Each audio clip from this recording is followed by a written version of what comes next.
Hi students, मैं आशा करती हूँ कि आप अपने घर में रहते हुए सोशल डिस्टेंसिंग का पालन करते हुए अपने घर में रह करके ही विद्या अध्ययन कर रहे होंगे। जैसा कि हम संधि पढ़ा रहे थे आप लोगों को, तो संधि का जो संधि क्या होता है, संधि के प्रकार कितने होते हैं, स्वर संधि क्या होता है और दीर्घ संधि के बारे में हम लोग पिछली कक्षा में पढ़ चुके हैं। आज हम लोग स्वर संधि का जो शेष भाग रह गया था, गुण संधि, वृद्धि संधि, यड़ संधि और आयाति संधि, इसके बारे में हम यहाँ विधिवत पढ़ेंगे। तो ये पहला जो है गुण संधि।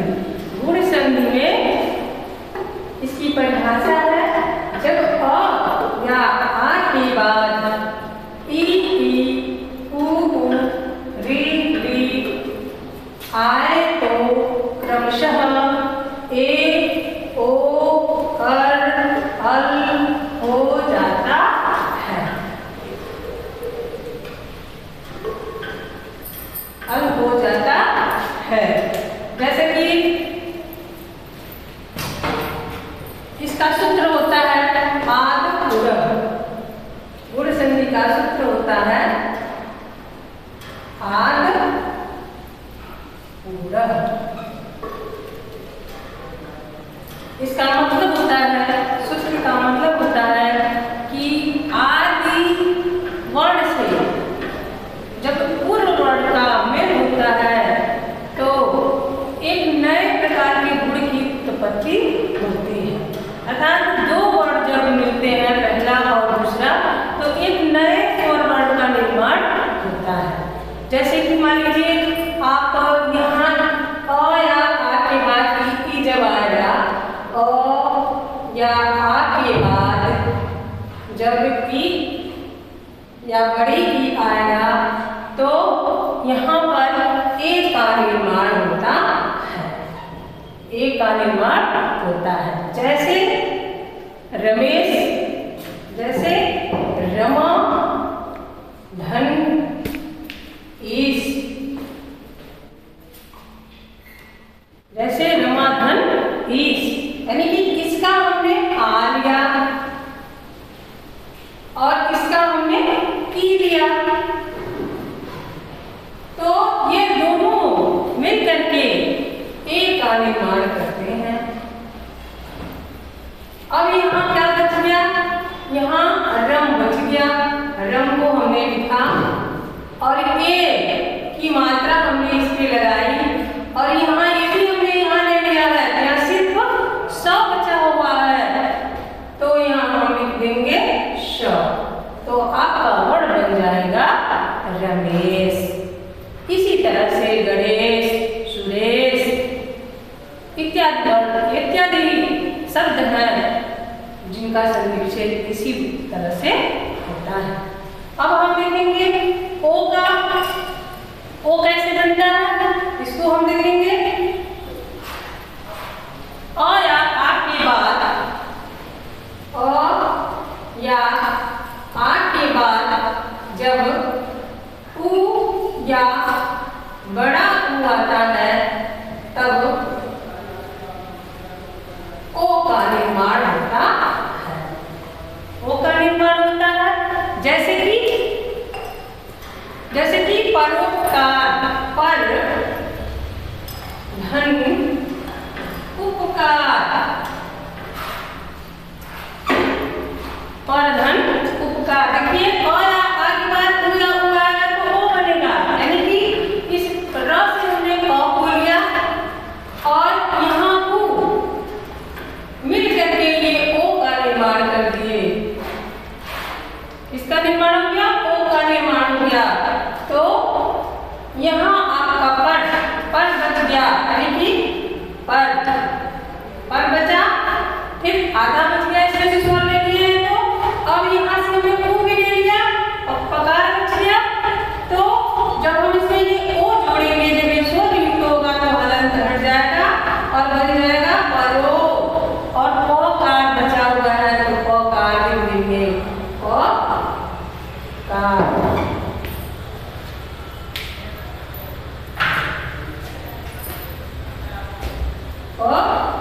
का का। इसी तरह से और भी बहुत सारे शब्द हैं, जैसे सूर्योदय है, परमोधर्म है। तो इसी तरह से हम इसको इस संधि को बनाते हैं। इसके बाद से आपका है इसके बाद से है। तो क्या कह रहा है हमारा परिभाषा? और या आ के बाद री आवे तो, यानी और या आ के बाद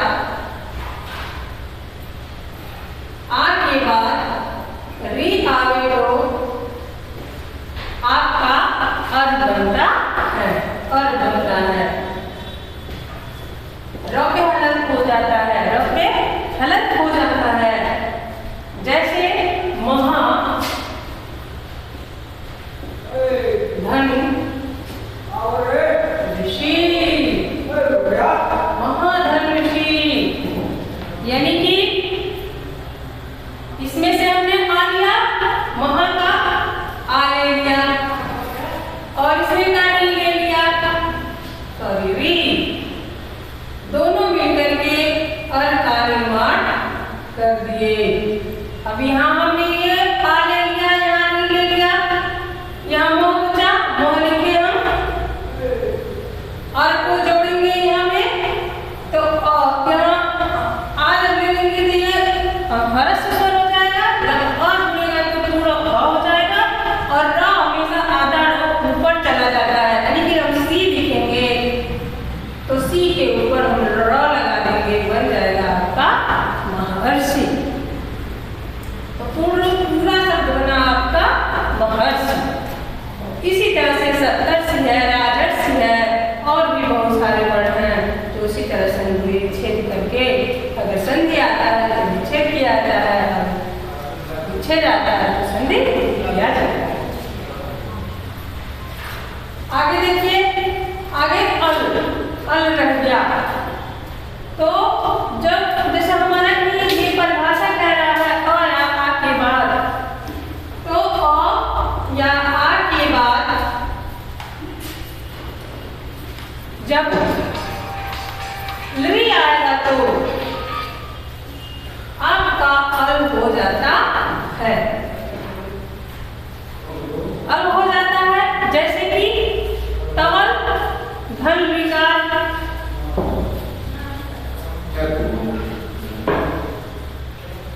तव धन विकार,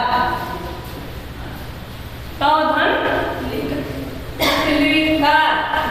इस व से हमने और लिया और ये ली,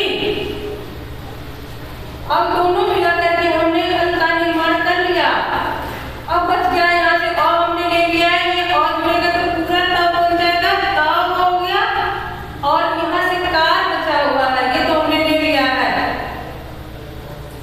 ये ल आधा ल और का र, आपका बन गया शब्द तवल का।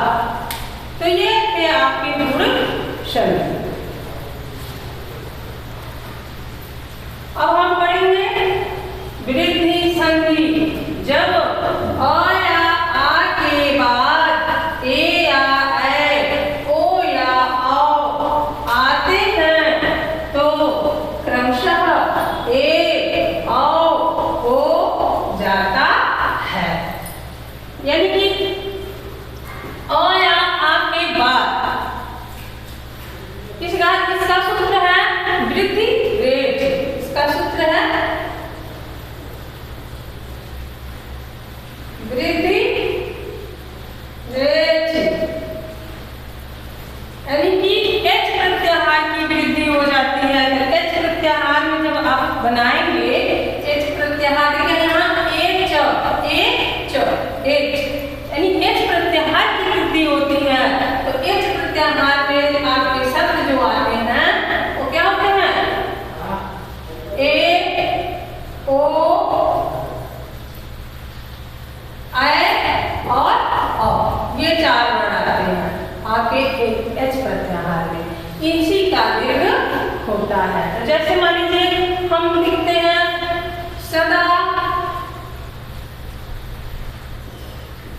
धन एव, सदा धन एव, यानी कि इसका हमने आ लिया और इसका हमने ए लिया,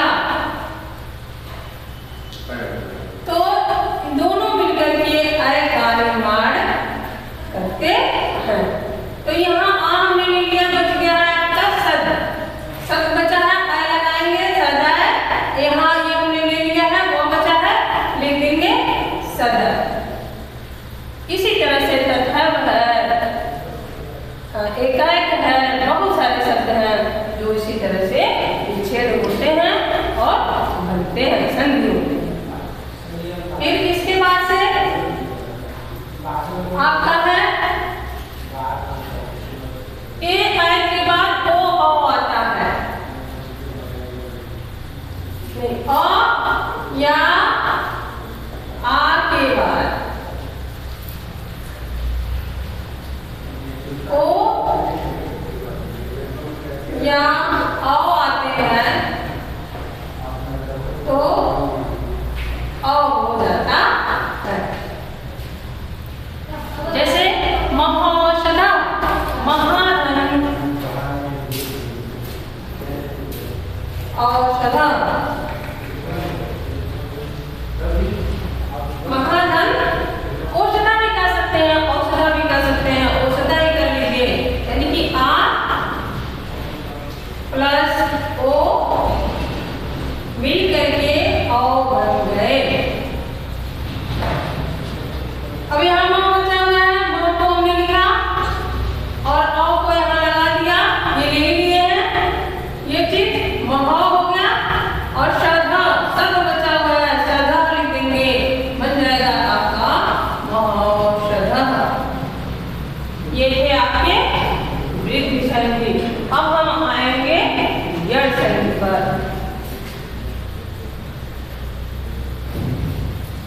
यड़ संधि की परिभाषा है जब ई या ई, उ या उ, री और री के बाद कोई असमान स्वर आते हैं तो क्रमशः य व र ल हो जाता है।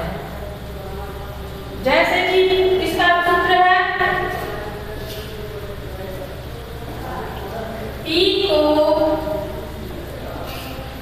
यड़ची, ई को यड़च, इसका सूत्र है ई को यड़च, यानी कि ये सूत्र कह रहा है कि इक प्रत्याहार को यड़ प्रत्याहार में बदल दिया जाता है, यानी कि इक प्रत्याहार हम लिखते हैं, इक प्रत्याहार लिखेंगे तो ई, उ, री और री, ये चार वर्ण हो गए, ई, उ, री और री, ये इक प्रत्याहार के वर्ण हो गए। और क्या है, इक प्रत्याहार को यड़ प्रत्याहार में बदलने के लिए कह रहा है, तो यहाँ यड़ प्रत्याहार लिखेंगे, य व र ल, यानी कि ई को य में बदल देना होता है, उ को अ में बदल देना होता है, री को र में बदल देना होता है और री को ल में बदल देना होता है।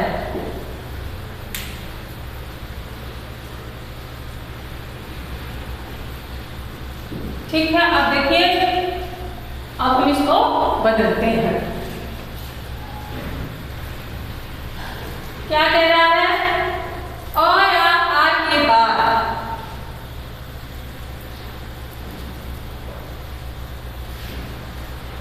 नहीं, सॉरी, ई, उ, री और री के बाद, यानी कि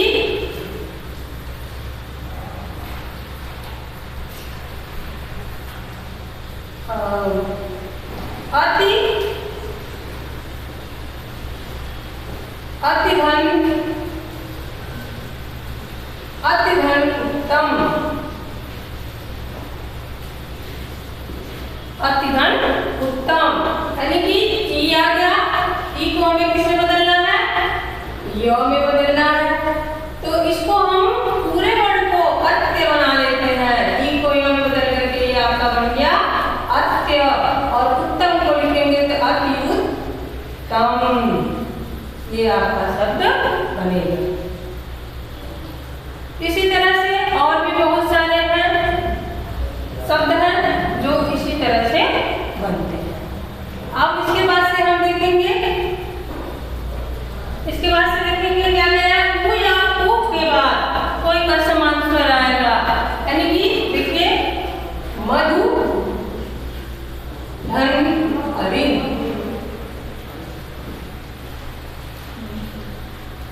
तो जब यहाँ का उ है इसको हम किस में बना लिए, वो में बना लिए। जब इसे ध से स्वर को हटाया जाता है तो ये हरस हो जाता है, ये आधा का बन जाता है, तो ये पूरा वर्ड आपका बनेगा मध्व। मध्व को हम ले ही लिए हैं, इसमें आ जाएगा, वो में जुड़ जाएगा और री लिख देंगे, बन जाएगा आपका मध्वरी। इसके बाद से क्या है, री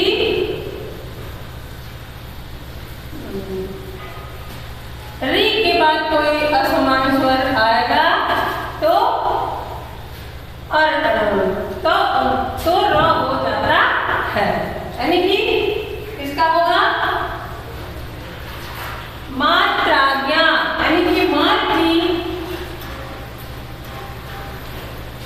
धन आज्ञा, मातृ धन आज्ञा। देखिए यहाँ री आया, अब री को हम ई को यणक सूत्र के अनुसार र में परिवर्तन कर देंगे, तो आपका ये पूरा वर्ड जो है जब हम र में परिवर्तन करेंगे, इसमें से स्वर हटा लिए तो ये आधा का बन गया, यानी कि मात्र। क्या बन गया, मात्र।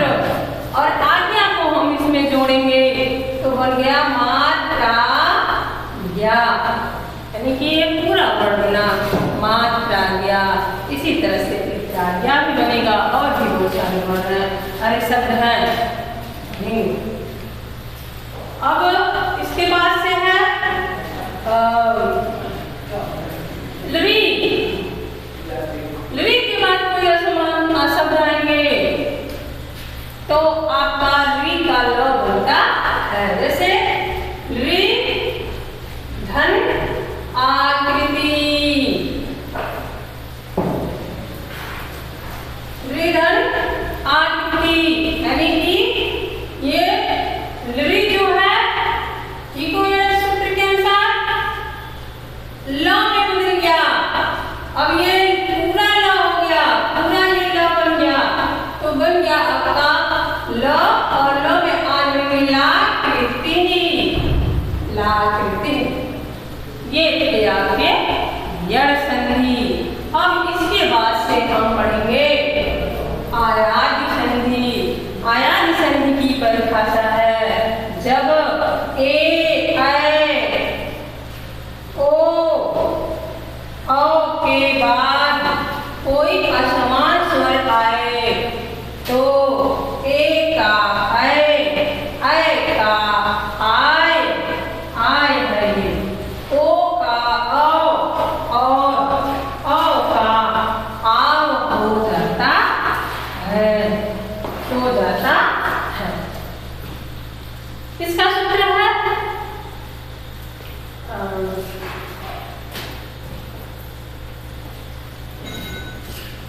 इसका सूत्र है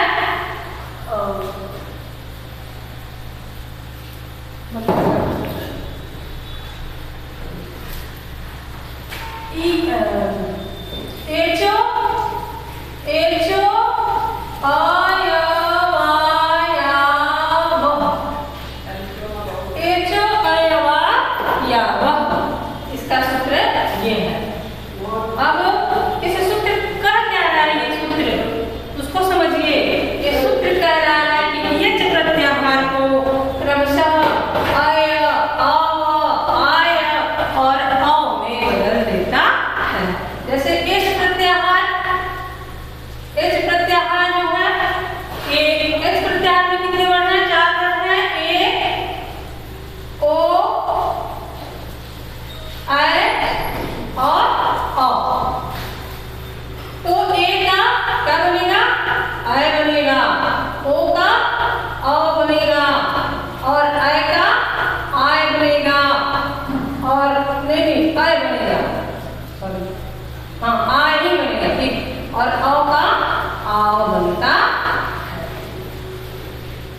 अ बनता है।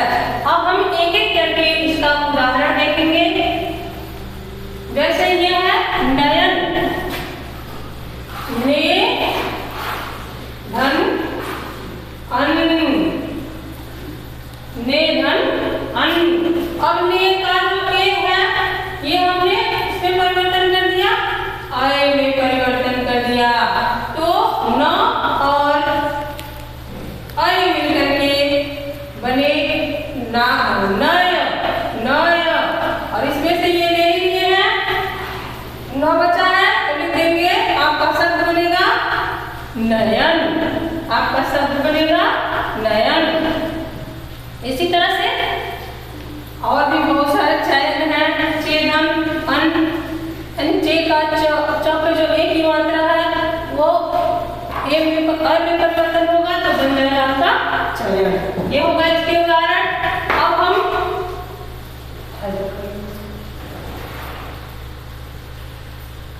अब देखेंगे अब जैसे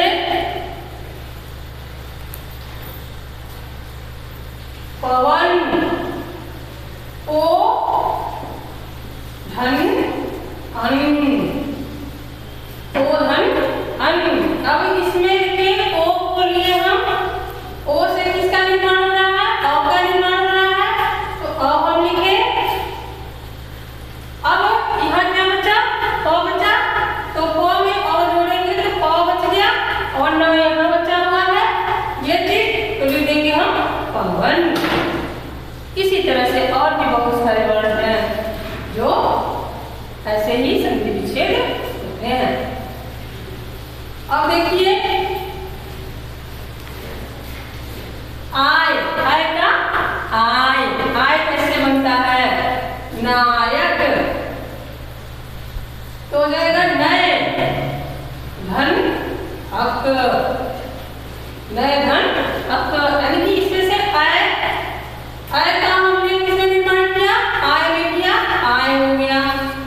अब हम नो में आय जोड़ेंगे, नाय बन गया, नाय। और यहाँ को बचा हुआ है और ये बन गया आपका नायक, बन गया आपका नायक। इसी तरह से और भी बहुत सारे शब्द हैं तो इसी तरह संधि विच्छेद होते हैं। अब देखिए ये चीज अ का आव में परिवर्तन, जैसे पावन, प धन अन, प धन अन। ये अ का आव बना है तो इसमें से अ हम लिए और इसको हम आव में परिवर्तन कर दिए, आव, आव बन गया। अब यहाँ प बचा हुआ है, प में हम आव जोड़ दिए, पाव बन गया और न लिख दिए, ये तो हो ही गया इसमें समाहित, न बन गया आपका पावन। इसी तरह से बच्चों ये संधि की पढ़ाई होती है और भी बहुत सारे वर्ण हैं जो कि हमने आपको विधिवत समझा दिया। आज हमारा हिंदी का जो स्वर संधि होता है वो समाप्त हो गया। अब मैं आशा करूंगी कि आप लोग इसे अपने कॉपी में लिखे होंगे और लिख करके याद करेंगे और समझेंगे। जो त्रुटियां होंगी व्हाट्सएप के माध्यम से हमसे पूछेंगे और